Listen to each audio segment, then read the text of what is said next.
Olá, pessoal! Chegamos para mais uma edição do podcast Resenha JCE. Vamos levar até você muita diversão e informação do futebol feminino pelo Brasil e pelo mundo. Ei, calma aí. Esse programa aqui é o meu, gurias. Você já tem dois, o Dando a Letra e o Conexão. Vamos lá de novo, então. Pode apitar, juiz. Começar do jeito certo. Começando mais um episódio do Resenha JCE, o seu podcast do Jogando Com Elas, que conta com muita resenha e informação. Eu sou o Guilherme Maia e, brincadeiras à parte, vamos para mais um programa. O tema de hoje são eles, os queridinhos, os famosos estaduais. E se vai ter campeonato estadual? Claro que tem que ter Isabel Piccoli e Valéria Sense, as vozes dos podcasts do Jogando Com Elas, Conexão e o Dando a Letra. E o meu colega João Camardelli. Então agora sim, dou as boas-vindas para a minha colega Isa. Tudo bem contigo? Tudo bem, Gui? Tudo bem, João? Tudo bem, Val? E aí, pessoal, como é que vocês estão? Começando mais um Resenha JCE. E hoje a gente vai falar dos nossos queridinhos, dos nossos xodozinhos estaduais. Oi, gente, como é que vocês estão? Espero que estejam todos bem. E hoje é um episódio muito especial, porque hoje a gente vai se divertir. Hoje a gente vai falar dos nossos queridíssimos campeonatos estaduais. E queria dizer que já preparei meu pão de queijo para comer durante esse episódio. Quem pegou a dica, pegou. Isso mesmo, aí estamos começando então mais um programa e já vou dizer que esse promete muito, hein? Porque foi muito esperado. Logo que saiu a lista de quais seriam os episódios, a Val e a Isa já estavam esperando por esse dia. E esse dia chegou, né? Então mais um dia importante também, porque a gente está reunindo o nosso elenco fixo aqui, a nossa mesa redonda virtual, com Isabel Piccoli, Val Sense e João Camardelli e eu, Guilherme Maia. Mas bora começar o programa. Como eu comentei no início, o assunto de hoje são os famosos campeonatos estaduais. Para muitos, competições amadas e queridas, para outros, nem tanto. Pessoal, sabemos que os campeonatos estaduais são, acima de tudo, necessários para dar um suporte aos clubes de menores expressões e, claro, levar o futebol feminino para os estados. Mas se tratando de qualidade técnica e tática. E também em termos de organização, que é muito importante, claro. O que vocês têm para nos falar sobre estes torneios? Então, eu acho que para começar falando sobre os nossos queridos campeonatos estaduais, é muito importante a gente falar muito sobre essa questão de qualidade técnica. Eu acho que várias vezes a gente comentou, eu e a Val, nos programas que nós tínhamos um dos nossos xodozinhos era o Campeonato Carioca, porque desde quando a gente começou era muito difícil falar os nomes, eram muitos nomes, eram muitos jogos, e só que assim, quando a gente vê tudo isso, isso também leva em questão a qualidade técnica, toda a questão de entrosamento e tudo mais, porque diz respeito muito ao que a gente percebeu ano passado. Por exemplo, o Campeonato Carioca quis dar a oportunidade de muitas equipes jogarem, aí o que aconteceu? Teve partidas totalmente desparelha. A gente teve a partida que deu 56-0 do Flamengo com uma outra equipe. Então, isso faz com que a gente pare para se perguntar, né? Eu acho que é uma questão que a gente pode até levantar aqui. Até que ponto vale você dar oportunidade para todo mundo, para todas as equipes conseguirem jogar um campeonato estadual, porque elas não conseguem jogar outra competição, mas aí você colocar elas lado a lado com uma equipe que talvez já tenha um pouco mais de estrutura, e aí, o que vale a pena, o que não vale, o que é bom para essas competições? Porque os campeonatos estaduais, eles têm uma característica do estadual, do próprio futebol estadual, né? Então ele carrega uma característica muito mais próxima do estado. Então eu acho que envolve muito isso, sabe?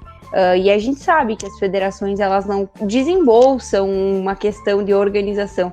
A gente sabe que as competições estaduais, por si só, muitos estados, no próprio masculino, assim, a gente já sabe que não é, uma coisa tão extraordinária. Aí você pega no feminino, tem estados que a gente via que a gente não consegue cobrir porque não tem resultado de partida, a gente não consegue cobrir porque não sabe que jogadora que forma a equipe, não sabe nada. Então isso também envolve muito desde dirigentes, né, tanto da parte de organização, Federação dos Estados, todas as organizações que representam o futebol naquele estado, né? Esse jogo que a Isa citou do Flamengo contra o Greminho, ele foi, eu acho que, um sinal de alerta que foi ligado para a gente olhar para os estaduais com muito mais atenção, porque ok, são competições importantes, mas de forma geral a gente nunca dá muita atenção para os estaduais. E eu acho que esse jogo ele serviu para a gente olhar e fazer uma análise crítica de como que as federações elas encaram o futebol feminino dentro do estado, dentro desse âmbito mais local. Claro que, como a Isa disse, transpassa a questão de ser feminino, de ser futebol feminino ou não, porque a Federação Carioca, o Campeonato Carioca, tanto feminino quanto masculino, é uma bagunça. Mas eu acho que esse jogo em especial, ele serviu pra gente ficar alerta. Outro estadual que me chamava muita atenção era o Campeonato Catarinense, que é mais próximo aqui da gente, que a gente consegue acompanhar um pouco mais perto. É um campeonato que tem pouquíssimas equipes participando, em contraponto ao Campeonato Carioca, e mesmo assim consegue ser todo bagunçado, tem toda uma confusão, equipes desestruturadas. Então eu acho que o estadual, ele é sim sensacional, vou defender os estaduais, porque eu acho que o brilho que eles têm e a identidade que eles trazem para o local é muito importante, mas os estaduais eles mostram de forma gritante as discrepâncias que a gente tem de qualidade técnica, tática, até de estrutura das diferentes equipes que compõem esses campeonatos pelo Brasil. Vou trazer aqui para o Sul também, né, para o Rio Grande do Sul, que é onde a gente acompanha mais de perto, vai a jogos e tudo mais. Eu lembro que em 2018, quando a gente começou o projeto e começou a acompanhar, já era uma diferença muito grande, e ano passado ainda a gente viu mais, né? Tivemos muitas desistências de equipes que não tinham como jogar, não tinham como ir para os jogos, ou vir para a capital, ou vir para outros estádios. Então, e mesmo assim a gente via nos jogos que aconteciam, tinha goleadas gigantescas. Eu estou aqui com a tabela da fase classificatória do ano passado, que o Inter em 10 jogos fez 95 gols. Então é uma média muito alta, imagina, faz 9 gols por jogo e não sofreu nenhum. Esse é outro ponto também, que a gente vê essa diferença nos jogos. E até ano passado nós tivemos, né, um avanço, podemos dizer assim, que a Federação Gaúcha aqui começou a organizar o campeonato. Então começou a dar mais valor, mas mesmo assim ainda é muito pouco, né? Vocês trouxeram exemplos claríssimos de tamanha discrepância entre as equipes e entre os campeonatos. Começando pelo Flamengo e Greminho, quando a gente tem um placar de 56-0, por um lado se comemora porque é o maior placar da história, mas por outro a gente coloca o pé no freio e pensa, bom, mas a gente está em 2020, o futebol feminino voltou a ser permitido no Brasil há mais de 30 anos, se eu não me engano. O pessoal tá concordando aqui comigo, o João fez uma cara feia, eu falei, ih, será que eu tô falando bobagem? Eu achei que ia errar, mas foi em 83. Olha aí. 87. Então, e a gente tá tendo um placar de 56-0 em 2019, no ano passado. É um absurdo isso. O caso daqui do Sul, o gauchão, ele é feito para a dupla Grenal jogar como se estivesse treinando. São jogos preparatórios para a próxima temporada do Campeonato Brasileiro, se já estiver sido eliminadas. E um caso que o João trouxe de 2018, para mim o maior absurdo de todos foi quando o gauchão ainda não era organizado pela Federação Gaúcha de Futebol, mas enfim, tinha uma organização, ou melhor, teria que ter tido, porque o Grêmio venceu o Inter no Beira-Rio e as jogadoras receberam os prêmios no gramado, e foi feito assim, não tinha o palco para comemorar. Elas receberam o troféu e as medalhas em uma mesa, e aí a Taba subiu na mesa, enfim, fez a festa, mas é algo absurdo.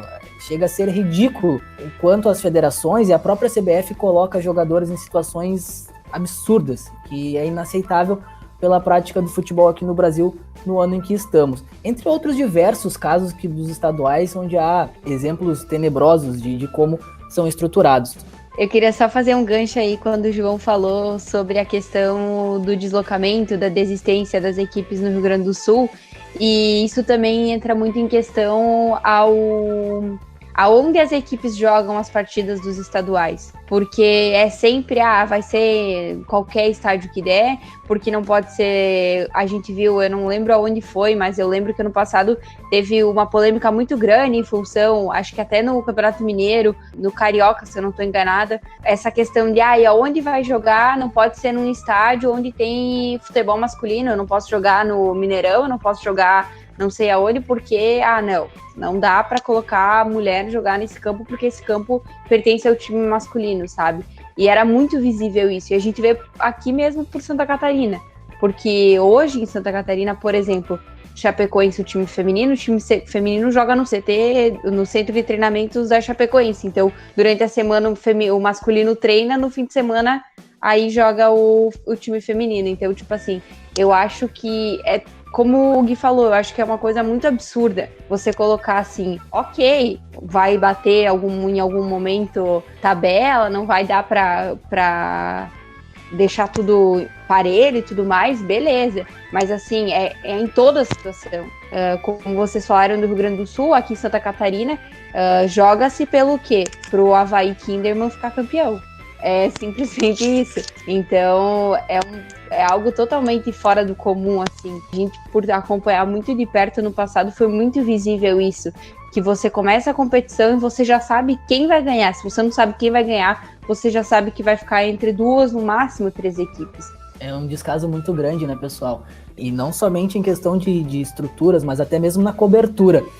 Porque a gente vê as gurias produzindo os podcasts, o Conexão, que é o podcast mais informativo do Jogando Com Elas, que traz os resultados, as próximas partidas, enfim, tem toda essa pegada mais informativa, e muitas vezes as informações não são disponibilizadas pelo site da federação local ou pelos próprios sites dos clubes. Isso é um absurdo, porque ter que correr atrás, procurando informações onde muitas vezes elas deveriam estar ali minutos ou horas depois do término das partidas e não encontrá-las, é algo que torna o nosso trabalho jornalístico muito mais difícil. Seja produzindo um podcast, seja escrevendo matérias para o site, isso é algo que não dá mais. Então, além de toda essa parte estrutural futebolística, a parte de comunicação dos clubes e das federações também são muito ruins. E acho que os estaduais, eles acabam sendo também uma forma de ilusão para os clubes. Por exemplo, o Flamengo. Ele chegou no Campeonato Carioca, fez todo aquele estrago, ganhou de goleada, mas aí quando chega numa competição maior, como o Campeonato Brasileiro, acaba que tem alguns problemas, aí perde uma peça ou outra, já se desestrutura e não consegue mais ir adiante na competição. Isso acontece com outros clubes também, a gente percebe que os clubes eles têm um desempenho, alguns, né, óbvio, têm um desempenho muito bom no estadual, e aí quando chega numa competição mais forte, de maior qualidade, eles não conseguem repetir isso, e acaba que é uma farsa, né, esse bom desempenho que eles têm no campeonato estadual. Claro que, por exemplo, isso não é o caso do Avaí Kinderman, é uma equipe que consegue esse desempenho em outras competições, mas não vale essa regra para todas as equipes, né. E vocês citaram do Avaí Kinderman, né, ele desde 2008 vem ganhando o estadual, ele ganhou todos os anos, só não ganhou em... Isso chega a ser uma piada. Porque tudo bem, no masculino a gente tem alguns casos, alguns exemplos de equipes dominando durante anos os campeonatos estaduais. Mas tu vê que o Kinderman não tem equipe. E João, por favor, complemente a sua informação do único porquê que o Avaí Kinderman não ganhou o campeonato estadual durante um ano. Qual foi o real motivo? Na verdade são 2 anos, né? Ele não ganhou o primeiro, em 2007, que quem ganhou foi o Olímpia. E ele também não ganhou em 2016, por causa do que não teve campeonato por causa do acidente da Chapecoense. Então a federação acabou não fazendo o campeonato. E agora, no último ano, teve 4 equipes no estadual, que era o Avaí Kinderman, o Napoli, que foi o segundo colocado, o Criciúma e a Chapecoense. Então é uma equipe já consagrada, que é o Avaí Kinderman, jogando jogos contra equipes que não têm a mesma expressão, então acaba sendo, né, mais fácil, podemos dizer assim. E sobre essa ilusão de ser o campeonato, acho que poucas equipes acabam usufruindo o estadual pro bem, né, da equipe. Um exemplo que a gente tem é o Grêmio, que muitas vezes usa o estadual para reformular a equipe e acaba testando no estadual. Claro que o nível não é o mesmo, mas acaba fazendo esse teste, dando oportunidade para as novas jogadoras. Exato. Mas dentro dessas diversidades que nós temos nos campeonatos estaduais, com suas características e peculiaridades, temos exemplos positivos, ou melhor, um exemplo positivo, porque eu tiro só um no Brasil, que é o Campeonato Paulista. Mas temos outras federações que, por outro lado, acabam pecando muito nesse quesito de organização, que são os maiores exemplos que temos. A partir disso, eu tenho 2 perguntas para vocês. A primeira é, como vocês enxergam isso? Essas tamanhas diferenças entre os campeonatos, se a gente pegar o Paulista, que é uma referência, muitas vezes sendo comparado ao mesmo nível do que o brasileiro, porque as principais equipes são do estado, e outros campeonatos onde não tem jogos, ou as equipes acabam desistindo, ou as jogadoras, enfim, não conseguem se dedicar unicamente à prática esportiva. E a outra pergunta é se irá demorar muito para termos um equilíbrio entre essas competições, para colocarmos o Campeonato Gaúcho ao mesmo nível do Paulista, o Campeonato Carioca ao mesmo nível do Paulista, enfim, entre outros exemplos. Eu acho que vem muito disso que tu falou, Gui, que o campeonato, a Federação Paulista, ela dá mais valor, ela investe mais na competição. E nós temos as maiores, talvez as maiores equipes do Brasileirão estão lá, que é, né, Corinthians, Ferroviária, tem agora São Paulo e Palmeiras, que estão crescendo no Brasileirão. E mesmo assim, ano passado, nós tivemos já, né, uma supremacia do Corinthians, podemos dizer assim, porque eles ganharam invicto no campeonato, eles venceram todos os jogos, as 2 finais, fizeram 67 gols em 20 partidas, e então já é mais disparelho, podemos dizer assim, mas não chega tanto ao nível dos outros, né? Nós vemos que, na comparação de gols, antes ali eu falei que o Inter tinha feito 95 gols em 10 jogos, o Corinthians em 20 fez 67, então é uma média bem menor em relação aos outros. E sobre demorar para ter um equilíbrio, eu acho que ainda vai demorar bastante, porque nós estamos recém começando a melhorar o nosso nacional, que é o que as federações vão dar prioridade, mas os estaduais eu acho que ainda tem muito chão para melhorar, assim, tanto no investimento de equipes do interior, até todas essas equipes conseguirem manter um nível que elas possam competir com as grandes equipes. Acho que vai demorar um tempo ainda. Eu acho que um outro fator que torna a Federação Paulista também sendo uma federação para a gente olhar e tirar exemplos do Campeonato Paulista como sendo o mais organizado, com certeza, é a gente olhar para a Aline, que é a responsável pela federação, e ver nela uma pessoa que traz para o debate questões como gestões conscientes, um futebol sustentável. Então, quando é responsável por todo, pelo menos a cabeça desse sistema, ela tem já um olhar para essa perspectiva.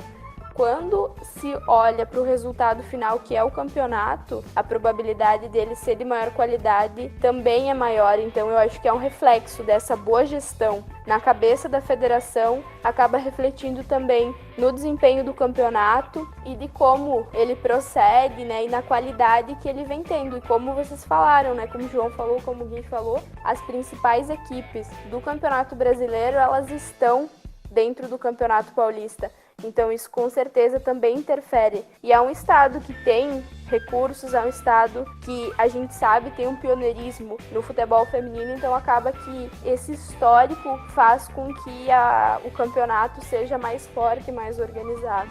Bom, eu acredito que, assim como vocês falaram, a grande chave da questão está muito relacionado a investimentos, porque eu acho que tudo gira muito em torno disso, e eu vejo que, assim, hoje, se a gente tem o Campeonato Paulista como um dos mais equivalentes entre as equipes, mais parelhos e tudo mais, é justamente como a Val falou, por causa dessa gestão, é justamente pelas questões de investimentos, mas principalmente porque eu acho que isso já é uma coisa muito da própria Federação Paulista em dar esse espaço para todas as equipes.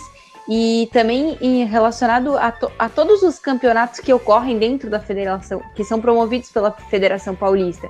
Então, desde o masculino, quando você trata de categorias de base, você já vê uma coisa muito mais estruturada. Agora, se você você pega outros estados, você já vê que os olhares da federação são muito voltados ao time masculino principal, que está numa Série A, numa Série B, e ainda colocando uma Série C, porque tem algumas regiões que também é muito forte, tem equipes fortes que estão jogando uma Série C para representatividade do estado. Então, assim, eu acredito que é muito dessa questão. Ela vem aos poucos e a partir do momento em que você começa a olhar para todas as equipes de uma forma igual, que nenhuma é mais que a outra, e que você precisa investir e oferecer estrutura, oferecer condição, desde salários, direitos e toda uma série de fatores, aí você consegue ter, quando o Gui pergunta de em que momento nós iremos chegar a campeonatos estaduais parelhos e parecidos com o Campeonato Paulista, é nesse momento em que as federações começarem a olhar para todas as equipes com mais cuidado, com aquela coisa de que, não, as equipes precisam ter condições para jogar, as equipes precisam ter condições para todas as coisas. E eu vejo, assim, uma realidade muito próxima é a nossa por estarmos em Chapecó. A gente sabe o quanto o futebol feminino, ele vem muito do futsal feminino aqui da região. O futsal feminino aqui de Chapecó é um dos melhores do Brasil, mas ao mesmo tempo elas não são olhadas. Elas não recebem esse olhar. Elas que já têm Libertadores, então, assim, eu vejo que é muito disso, sabe? Então, e muitas das gurias que jogam hoje no time profissional ou base que tinha, enfim, da Chapecoense feminino, vem do time do futsal. Então, assim, elas migraram de uma equipe para outra e da mesma forma elas não receberam a devida valorização. Tanto que quando a gente fala de campeonato catarinense, a gente fala de 4 equipes e a Chapecoense foi extremamente mal no ano passado. Os jogos eram tipo assim, a gente já imaginava o que ia ser, quais iam ser os resultados, porque a gente já viu o histórico. Então eu acho que é muito disso, sabe? E a gente vê os investimentos que são dados, por exemplo, para o Campeonato Catarinense masculino. Desde categoria de base, desde profissional. A gente sabe quanto é investido em cada coisa. Então, é isso que fica, sabe? Porque se você pegar, por que a Chapecoense não tem um time forte feminino? Se eles também até então jogavam Série A. Então, eu acho que parte muito de você conseguir olhar e dizer, não, o futebol feminino também precisa ter espaço. E quando a gente fala que o futebol feminino já passou a ser uma coisa permitida há muitos anos, é preciso que as pessoas saiam um pouco do mundo de que futebol é só para homem. Então, a Isa citou a Chapecoense, que é algo que está muito próximo da gente. E aí, enquanto ela falava, eu lembrei de uma cena. No ano passado, eu fui fazer uma matéria para o meu antigo trabalho. E aí a gente foi lá fazer a cobertura do treino, né? Então, um treino bem estruturado, a gente via uma equipe muito forte, enfim, tinha as meninas da equipe principal, as meninas da base. E esse ano fui fazer mais uma reportagem falando sobre a Chapecoense e houve um desmonte na equipe. Aconteceu que o clube simplesmente esqueceu a existência do time feminino, entregou a equipe feminina de volta para a Escola Lourdes Lago, que é a parceria que a Chapecoense tem, né, que é a ADEL. E aí as meninas ficaram completamente sem nenhuma estrutura, ficaram sem ter como treinar, ficaram sem equipamentos, com um total de 0 recursos e não tinham nem a certeza de se iam ou não disputar o Campeonato Brasileiro A2. Então, essa falta de cuidado também da gestão dos clubes com a equipe feminina acaba desestruturando muito esses times que dependem muito dos recursos da equipe masculina, né? Era justamente isso que eu ia falar, Val, porque muito disso provavelmente aconteceu e passou a ocorrer devido à crise que a Chapecoense viveu no ano passado. Tanto é que foi rebaixada no futebol masculino para a Série B e tudo mais. Então, é muito disso também, acredito, porque se a equipe masculina, que é onde oferece, onde dá a maior receita financeira para os clubes, não está bem, logicamente a equipe feminina também vai ser atingida, uma vez que muitos clubes não têm uma estrutura, uma organização, um departamento voltado unicamente para a modalidade interna e que veem o futebol feminino somente como necessário para que o futebol masculino continue sendo disputado em competições que estava acostumada, seja o brasileiro, competições internacionais da Conmebol, por exemplo. Então eu acho que é um reflexo muito disso, vocês não acham? Eu concordo com o Gui e abro um parênteses que quando a gente fala em relação a isso, da Chapecoense estar vivendo uma crise, tudo isso refletindo no futebol feminino e tudo, mas assim, eu acho que é a realidade em que o futebol feminino é colocado aqui, por ser tudo muito próximo da gente e por a gente ter contato com as pessoas, a gente sabe que a realidade é totalmente, assim, é absurdo. Uma vez eu fiz uma matéria justamente que eu falei sobre o futsal feminino daqui, com 3 jogadoras, e ou elas já tinham jogado ou elas jogavam no feminino. Então, assim, foi na época em que elas ficaram, foi em 2017, 2018, agora não vou lembrar qual dos 2 anos que foi, mas foi o ano em que elas ficaram campeãs da Libertadores com o futsal feminino. E assim, como a Val falou, existe essa questão das parcerias e tudo mais, mas a realidade em que nós víamos por muito tempo é sair num sábado de manhã, por exemplo, e tá meia dúzia de jogadoras numa sinaleira pedindo dinheiro para conseguir alguma coisa em relação à estrutura, alguma coisa em relação ao uniforme, alguma coisa, a gente vai jogar em tal lugar, a gente precisa ir com ônibus. Então, assim, eu fico pensando assim, poxa, por que existe isso? Por que a gente precisa colocar essas pessoas a essas condições, sabendo que há 2 anos atrás, por exemplo, eram investidos milhões em jogadores, até no profissional da Chapecoense, colocado guris que eram da base a valores milionários, e você submete as jogadoras do feminino aí pedir para as outras pessoas contribuir com R$2, R$5, o quanto a pessoa pode. Então, assim, eu acho uma coisa totalmente absurda isso. É um absurdo, não tem cabimento, algo assim. E esse exemplo que tu citaste, Isa, sobre da Chapecoense, é um entre outros vários milhares no Brasil inteiro.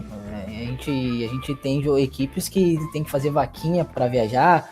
Agora, a gente vive num momento delicado de pandemia, com escassez de recursos e tudo mais, mas o Iranduba, uma equipe renomada, tá fazendo vaquinha online. O Vitória, equipe tradicionalíssima do futebol baiano, no futebol masculino, e também tá na Série A, no futebol feminino, não pagou as atletas e o presidente simplesmente falou que vai pagar quando ele quiser, porque a preferência, a prioridade no Vitória é o futebol masculino e sempre será assim. Então, são descasos que a gente vê, que a gente lê, enfim, que chega a ser cômico pra gente não usar outras palavras de tamanha irritação, tamanho desrespeito com as atletas, com o clube, com a modalidade. Então é algo que me deixa muito chateado, muito irritado, e se a gente começar a falar aqui, a gente vai até fugir um pouco do tema que são os estaduais, e eu vou aproveitar para a gente voltar para a linha, não sei se vocês têm algum adendo, o João tem um adendo para fazer, mas eu só antes, João, de deixar tu falar, eu vou listar aqui os times que venceram os campeonatos estaduais no ano passado, tá? Esse conteúdo saiu no podcast das gurias. Acredito que foi o João que pegou por lá, talvez. Não, pegou em matéria escrita, ele tá fazendo sinal aqui. Trabalhamos com mímica também. Mas enfim, no Campeonato Gaúcho nós temos o Inter campeão com sobras, mais de 100 gols marcados e apenas 2 sofridos. O campeão mineiro foi o Cruzeiro, campeão do... Como é que é o nome desse campeonato, Val? Por favor, diga para nós. Meu momento! O campeonato pão de queijo, gente, o campeonato mais delicioso de todos do Brasil. É um campeonato que a gente fala dele com água na boca e tomando cafezinho, entendeu? É sensacional esse campeonato. Gostei demais da descrição do Campeonato Mineiro, viu, Val? Parabéns. Não sei a Isa e o João, mas eles estavam rindo aqui. Sem condições. A Isa sabe o quanto, desculpa Gui, mas a Isa sabe o quanto eu ficava louca para que chegasse o dia da gravação do Conexão pra gente falar dos estaduais e falar muito A gente merecia o patrocínio de um pão de queijo mineiro. Eu só digo isso. Vamos entrar em contato com as padarias mineiras para que a gente consiga, todos os podcasts do Jogando com Elas, disponibilizar para a nossa equipe pães de queijo. Continuando. Campeonato catarinense aí da terra de vocês, gurias. Avaí Kinderman, com sobras também, né? Campeão carioca Flamengo, nem se fala. O campeonato carioca foi montado para o Flamengo, que ganhou com sobras. Campeonato paulista, melhor campeonato do Brasil, muito equilibrado. Corinthians campeão em 2 jogos de finais extremamente com estádios lotados no Campeonato Paulista. O João fez uma cara feia aqui pra mim, mas é verdade, João. A segunda vez que tu faz essa cara feia pra mim, tu me atrapalha, me deixa nervoso na hora que eu tô falando. Continuando. Campeão paranaense, Foz Cataratas. Campeão pernambucano, Vitória das Tabocas. Agora sim, campeão paraense. João, por favor, Pará não te lembra nada? Só faz esse comentário pra nós. Melhor do Brasil. Obrigado. Pra quem não sabe, a gente viajou pro Pará no ano passado para conquistar o título de melhor website do Brasil em premiação realizada lá em Belém do Pará. Campeão cearense, Ceará. Campeão baiano, Bahia. Obviamente, Vitória não poderia ser com essa estrutura que o clube oferece às jogadoras. Campeão brasiliense, Real Brasília. Campeão paraibano, Alto Esporte. Campeão amazonense, 3B da Amazônia, equipe forte, futebol feminino, mas que ultimamente também acabou dando uma escorregada nessa organização. Campeão goiano, Goiás. E campeão capixaba, Vila Nova. João, dados estão todos corretos, não passei nenhuma informação equivocada e, sobretudo, peço desculpa se eu deixei algum campeonato de fora, mas são vários e as informações muitas vezes são escassas. Todos estão corretíssimos, queria pedir perdão, que tem um errado ali, né, que tu falou paraense no lugar de paranaense. Pois porque tá faltando uma letra. Erro meu, peço perdão, isso não vai se repetir. Mas tu falou, né, muito sobre os descasos, sobre os problemas. Então eu vou te dizer pra calma, que a gente vai gravar esse programa ainda. Então, tá bom. Guarda. Obrigado. Tu me promete? Prometo. Semana que vem nós vamos gravar. Olha o que tu tá prometendo. Pode anotar aí. Gravaremos e sairá um programa bem com opiniões fortes. Sem papas na língua. Nenhuma. Perfeito. A Isa tá fazendo uma... Eu não tô... Porque a Isa tá com o microfone mutado, mas ela tá fazendo umas mímicas ali que eu não tô conseguindo entender, mas eu tô achando muito engraçado. Eu vou dizer que eu tenho medo da Isa indignada pra falar nesse próximo programa. É verdade. Ela tava muito brava antes da gente começar a gravar esse, reclamando que não teve campanha #VoltaIsa e tudo mais. Eu quero fazer uma observação que eu achei um desaforo isso, tá? Mas tudo bem, segue o baile. Mas enfim, João, tu queria falar, eu te cortei para poder falar sobre os campeões estaduais de 2019. Então, por favor, fale o que tu tinha em mente, se é que tu ainda te lembra, né? Com certeza eu lembro. A gente falou muito aqui sobre federações e como elas cuidavam dos estaduais. Eu queria trazer um debate aqui para a mesa, que é sobre a Federação Gaúcha, né? A gente falou dela no início do programa e ano passado ela teve a decisão, não sei se certa, se errada, mas ela tomou essa decisão de fazer a final em jogo único, que acabou acontecendo em Juí, aqui no interior do estado. Então não teve os famosos jogos de ida e volta, que era muito longe de Porto Alegre, por sinal. Bem longe, por sinal. Não teve o jogo, como em 2018 teve o jogo no Beira-Rio, onde acabou levando as atletas para participar, né, de um jogo num estádio de Copa do Mundo. E, né, queria saber de vocês, o que vocês acham dessa decisão de jogo único? Cara, eu não gosto desse tipo de coisa, porque eu acho que perde muito da emoção da final. E eu acho importante ter jogos no interior do estado, porque você acaba levando para outros públicos, mas é um absurdo uma final não estar na capital, não estar dentro dos estádios que a gente tem no Rio Grande do Sul, padrão Copa do Mundo, porque é uma oportunidade de você colocar essas atletas para jogarem dentro de uma estrutura sensacional, com a possibilidade de muita gente ver e de uma difusão, de uma divulgação muito grande. Porque às vezes as pessoas não acompanham o futebol feminino porque elas simplesmente não conhecem o futebol feminino. Então eu não gosto dessa ideia de uma final não estar na capital e também não gosto de final única. Eu sigo o pensamento, a linha de raciocínio da Val. Eu também não gosto. Eu acho que é uma coisa que tem ficado muito comum. Virou moda praticamente isso. Finais únicas, porque todas as competições agora vão ter finais únicas em campo neutro e eu não curto isso. Eu acho muito desnecessário. Então eu sigo a linha de raciocínio da Val. Acho que você tirar as equipes dos seus estádios, tirar as equipes, querendo ou não, de próximo da sua torcida, principalmente futebol feminino. Às vezes você já não consegue reunir uma grande torcida. Então, eu acho que você levar elas, como a Val falou, é importante, mas ao mesmo tempo que você leva, você afasta ela do seu torcedor, né? Porque, como aconteceu no Rio Grande do Sul, eu acho que a partir do momento que você tira Inter e Grêmio da capital, você afasta muito o torcedor. Por mais que as duas equipes são muito tradicionais e onde você for, você vai ter um torcedor colorado, um torcedor gremista, mas eu acho que dentro da capital, você, por sempre ter, o torcedor acaba criando uma identificação pelo futebol feminino. Então, você, numa final, levar isso para longe, eu acho que meio sem sentido, assim. Eu não curto final única, acho que perde a real essência, o real negócio, assim, de uma final de futebol. É bem isso, assim, nós vemos essa onda de finais únicas, né, que vem... O pessoal gosta muito da final única da Champions, por exemplo, mas não dá para comparar a logística da Europa, né?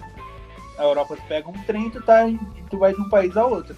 Aqui o trem não sai da nossa região aqui praticamente, né? E olha lá, né? Não sei nem se posso chamar de trem, né? Mas tudo bem, não vamos entrar nesse mérito aqui. Mas eu também acho muito errado tirar o jogo da final do estádio, levar para o interior, para um estádio com menor infraestrutura e tudo mais.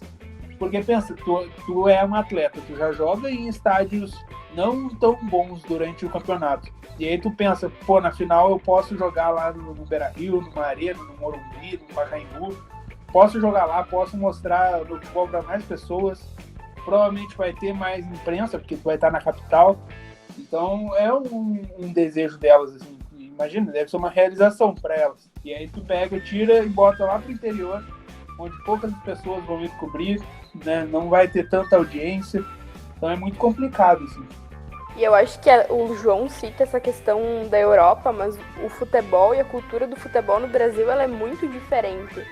É uma questão muito mais próxima, muito mais calorosa, se mexe com emoções muito fortes. E quando você desvincula essa relação com o estádio, com o local, eu acho que acaba que você perde muito dessa identidade. E foi algo que eu citei, e acho que foi no último episódio do Resenha, sobre a questão da torcida, de como criar uma identidade de torcida, criar uma cultura de torcida é importante para fortalecer o clube e para fortalecer a modalidade.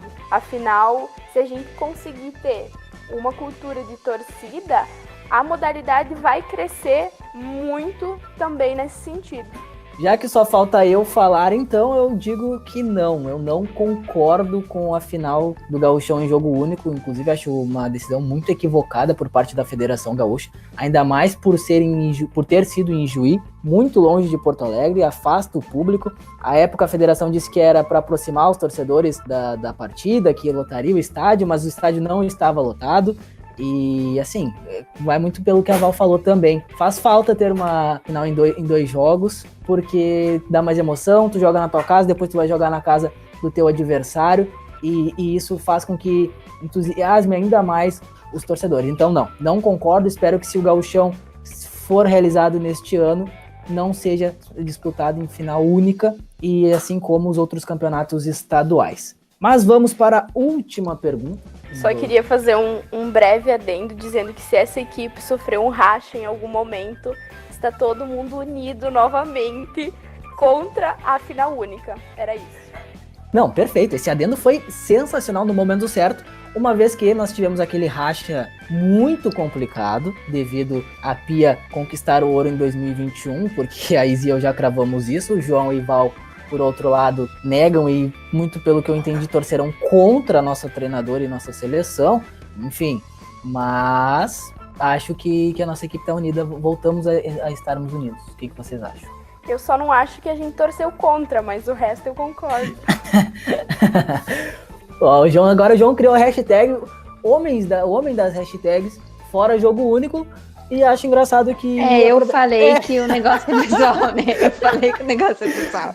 Não tenho mais nada a declarar. É pessoal. Não, eu não posso fazer nada se tu não esteve na minha equipe lá no início, tá bom? Isa, mas antes que tu vá embora, que tu saia do programa, que tu desista, tá? Por favor, não nos deixe. Farei a última pergunta.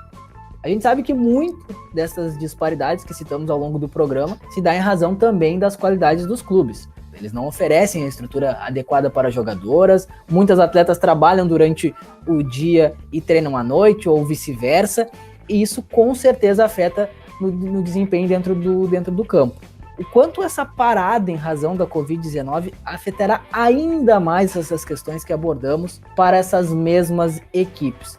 Peço a opinião de vocês, levando em conta também, claro, que os estaduais ocorrem sempre no segundo semestre, ou seja, neste período as equipes estariam em fase de preparação para jogar as competições a partir de agosto, setembro, que é quando elas iniciam.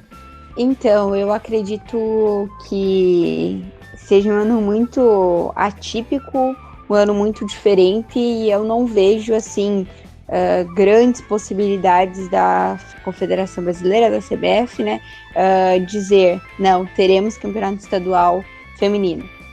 A minha opinião, acho muito difícil, porque hoje a gente já vê que eles falam, as competições estão suspensas por tempo indeterminado, a gente vai fazer tal coisa para diminuir o tempo, a gente vai prorrogar até 2021, enfim. Só que hoje a gente tem uma CBF que se manifestou que o Campeonato Brasileiro poderia talvez não ocorrer, que, né, a gente não saberia o que aconteceria com Série A1, Série A2, então eu vejo que, assim, uma confederação que diz isso dificilmente vai dar, assim, autorização nesse sentido para que as federações se manifestem e digam, então vamos fazer os campeonatos estaduais. Mas também eu acho que entra muito a questão das federações como entidades únicas, assim, ou entidades independentes, que foi o que aconteceu muito no masculino, né? Onde a CBF se manifestou de uma forma e as entidades estaduais se manifestaram de outras, tanto que tem competição que está há 15 dias tentando voltar e não volta. Então, eu acho que assim, quando a gente não sabe o que vai acontecer com uma competição nacional, que tem, querendo ou não, um peso, um pouco mais de valorização, entre aspas, nesse sentido, eu acho muito difícil que campeonatos estaduais ocorram, como o Gui falou, né, segundo semestre, considerando que a gente tem competições que começam em agosto, tem competição que começa em setembro, então assim, é muito relativo, né, porque você não tem, por exemplo, campeonatos estaduais masculinos, todos vão começar entre janeiro e fevereiro, terminam entre abril e maio. Então você tem mais ou menos uma noção. O campeonato estadual feminino não tem. Um é em agosto, um é em setembro, outro é em outubro, outro tem campeonato que começa em novembro. Então, assim, é muito difícil saber se vai acontecer, mas na minha opinião, acho muito difícil acontecer.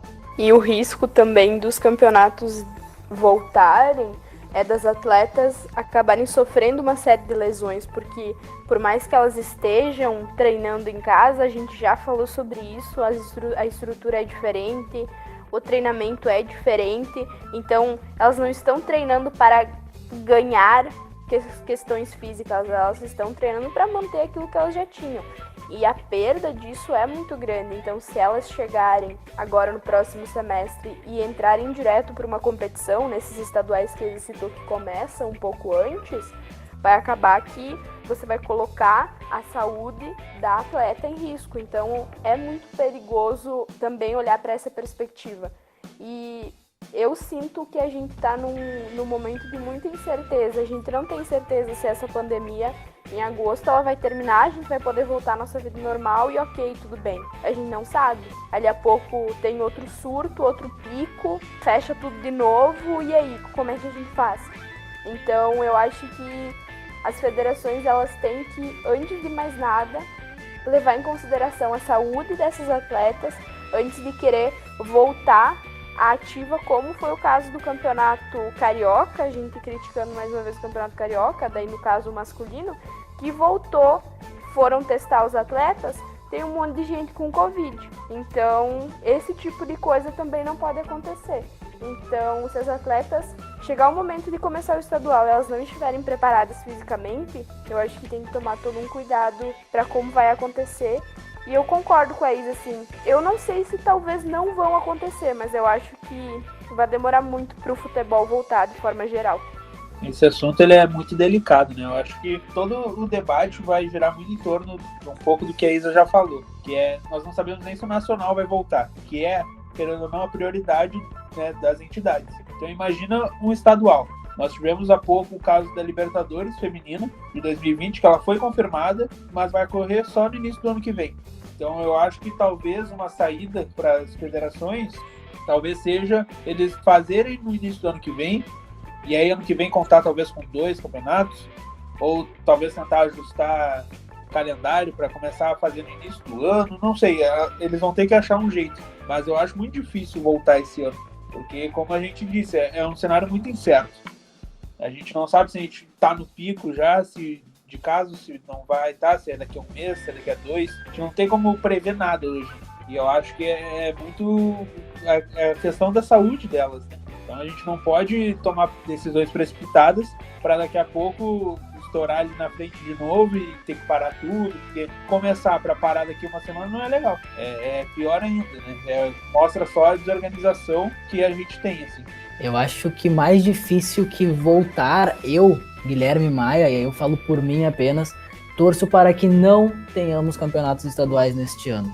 Porque vai muito de encontro com o que a gente falou. Muitas equipes não dão a mínima estrutura para essas jogadoras. De treinamento físico, tático, técnico, quanto mais em relação a cuidados de saúde com a Covid. De testes rápidos, de toda essa segurança que essas atletas precisam neste período. Se para as equipes tradicionais do futebol brasileiro, que jogam a elite do campeonato, a Série B, ou melhor, a Série A2, já é difícil, imagina para essas equipes que são amadoras, que disputam campeonatos estaduais porque amam o esporte, porque acreditam no esporte, mas que não têm uma estrutura de qualidade.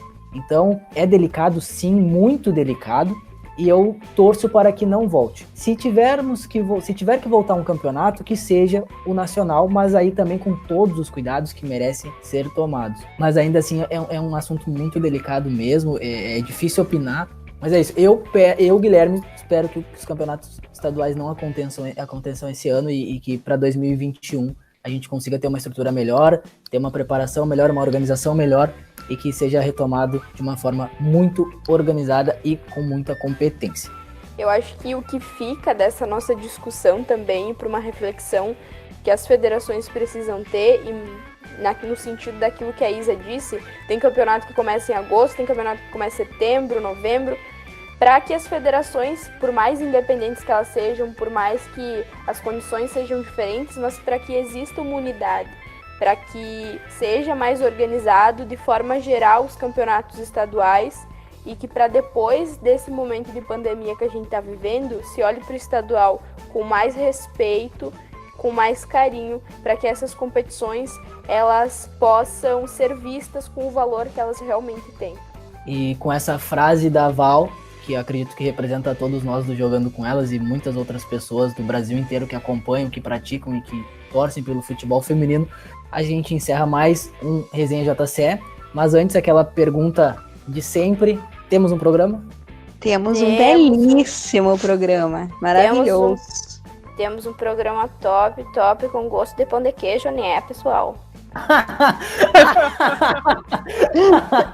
Eu morri com esse sotaque. Val, por favor, eu vou pedir que a tua frase de encerramento do programa depois seja feita com o sotaque carioca. Com o sotaque carioca não, com o sotaque mineiro. Pode ser? Eu vou tentar. João, temos um programa? Fostes o único que não respondeu? Temos um lindo programa, né? O programa mais esperado, eu acho, de toda a temporada do Resenha. Importante. E é isso, pessoal. Quero agradecer aos meus colegas de bancada virtual, João Camardelli, que escreve os roteiros em cima da hora e se valoriza muito. A gente não fala tudo, né? Porque ele queria que eu chamasse ele de lindo, parceiro, nota 10. João, tu é nota 100, tá? Vou te dar uma moral nesse final de programa. Agradeço a Isa também pela volta, né? Voltou a participar do programa. Um pouco chateada com o João, mas faz parte, é do jogo. Isa, prometemos que vamos criar uma hashtag legal pra ti, tá bom? João se compromete. E a Val, a nossa mais nova mineira... do Jogando com Elas. Temos agora uma mineira também trabalhando na equipe. Então é isso, mais um resenha chegando ao fim. É isso aí, né? Eu espero uma hashtag pro próximo programa, né? Porque isso não é... não adianta você fazer esse sinal com a cabeça, porque eu vou esperar uma hashtag. E, pessoal, vocês que não acompanharam os outros episódios do Resenha JCE, então não percam, acompanhem. Tá lá no Spotify, em várias plataformas para vocês ouvirem, tem muito conteúdo legal. Tem vários membros da equipe do Jogando com Elas também participando. Então, não percam, e semana que vem, quarta-feira, mais um Resenha JCE. E eu espero você, tá bom? Lembrando, pessoal, que tem conteúdo do Jogando com Elas em todas as redes sociais. Tem Facebook, tem Instagram, tem Twitter, tem YouTube, tem Spotify, tem em todo lugar. Eu não tô conseguindo mais fazer voz mineira, com respeito aos mineiros que talvez possam vir a nos ouvir. Mas quero dizer que vou comer muito pão de queijo e tentar em algum dia chegar nesse patamar. Talvez vou fazer um intercâmbio em Minas Gerais que funcione. Obrigado por nos acompanhar até aqui e continue acompanhando o Jogando com Elas em todas as redes sociais. Lembrando que tem o Fala Me também com muito conteúdo legal. Então acompanhe a gente lá. É verdade, eu fiquei aqui esperando o sotaque mineiro, que né, o Gui disse que ia encerrar o programa, mas não veio, tudo bem. Espero que role um treinamento durante a semana, para o próximo vir afiado. Mas é isso, pode compartilhar à vontade todos os nossos conteúdos, todas as matérias que saem lá no jogandocomelas.com.br, que é só conteúdo bacana para vocês, beleza? Então é isso, e até semana que vem.